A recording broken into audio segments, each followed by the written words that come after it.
Let's talk frowns. I thought I might do a series of videos about the most commonly treated areas that I do with anti-wrinkle treatments in my clinic. And I thought I'd start the first one on the most common area, which is the frown.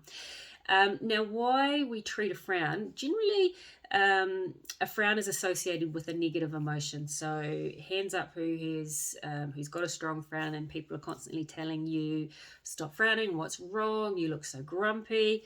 So, when we are targeting a frown with an anti-wrinkle treatment, what we're doing is targeting three different muscles. Now, the first muscle that we're targeting is a muscle called the procerus, and what that is a muscle that runs from the top of your sort of between your eyebrows to the tip of your nose. And when you frown, what you're doing is you're contracting that muscle, and you'll see people that have these little horizontal lines on the top of their nose. That's from the procerus activating.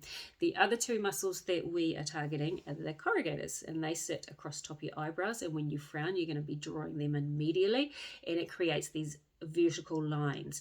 Now, over time, what will happen is those lines get etched in the skin, and you end up looking permanently grumpy and permanently unapproachable. So that's probably the main reason that people will come in and have that treated. They just want to look a little bit more fresher, and they get tired of people asking why they're so grumpy. So when we target those muscles with an anti-wrinkle treatment, what we're doing is basically temporarily interrupting the signal from the brain to that muscle. So when your brain tells your muscles to contract, the message doesn't get through, and like this, you can't frown.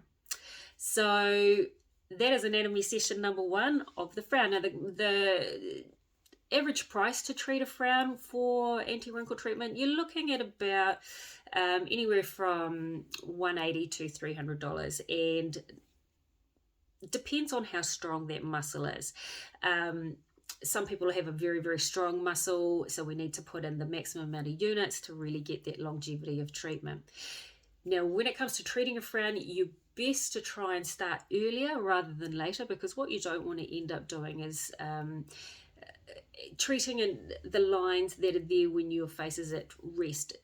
So what you'll find is some people will have these lines that are etched in. Their face can be nice and relaxed, but they'll still have those two lines there. Now, that doesn't mean that you can't treat with anti-wrinkle treatments. It just means that you're probably always going to see those lines to a degree. But each time you have a treatment, and the more regularly you have a treatment, i.e. every 3 to 4 months, it means that those lines get softer and softer and softer, because you're not creasing the skin in the same place.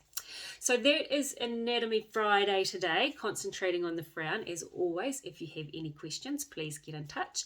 But I just thought I might do a series of these because it's really interesting, and it's important for you to know what muscles we're treating and targeting when we're doing a treatment for you. So any questions, let me know. I hope you found this useful. If you did, give it a thumbs up or a like, and I will catch you next time.